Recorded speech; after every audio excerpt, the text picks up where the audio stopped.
subways were experimented on with spraying of LSD and things like that.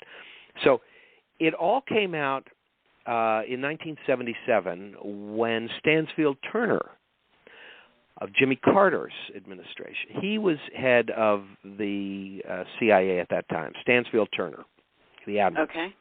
And he reacted with abhorrence that the CIA ever could have done this under a previous administration. You see, it was a new era. They were arm's length. It's like, we didn't do this. We never would have authorized this. The CIA never should have gotten involved in this program.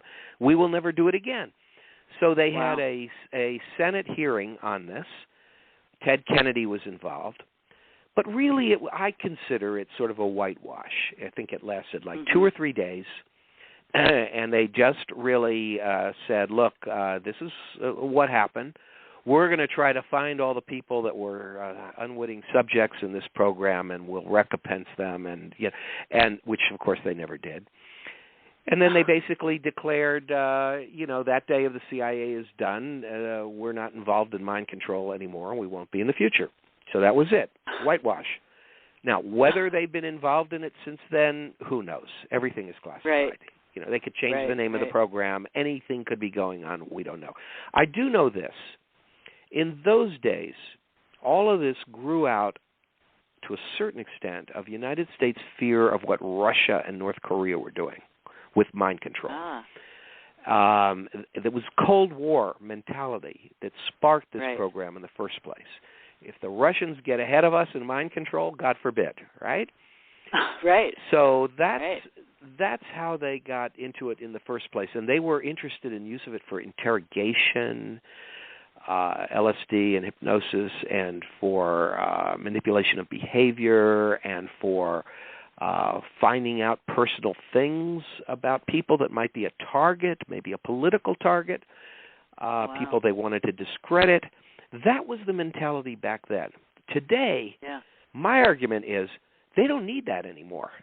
They're way, way past it, because we're all carrying the devices around in our pockets that are spying on us 24 hours a day. We've got cell phones. We've got computers with cameras that look into our rooms.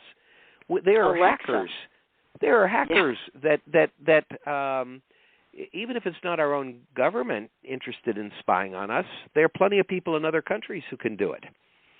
Sure.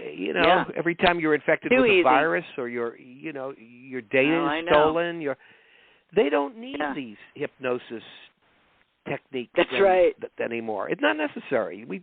Technology has made it unnecessary for them. They have access to whatever they want to know about anybody 24 hours a day. There's no more privacy. And they can manipulate us easily with the media today and the Internet in ways that they never could before. So that's the history. Yeah, that is. It's the evolution of control, and we have such. This is such a great insight into what had been dubbed conspiracy, which is actually fact. And it's absolutely fact. Absolutely. And absolutely. Yeah. And it's documented there were 20 boxes of files released from the CIA in 1977, albeit it was mainly the financial aspects of the program that were being covered in those boxes. And researchers had to trace back, get doctors' names, look at the names of programs, and get into it to figure out what really happened. But I'm looking right now at the headline of the Los Angeles Herald-Examiner from August 2nd, 1977, and it is a blazing, blaring headline all the way from left to right, saying, mind control plan, millions spent on CIA program.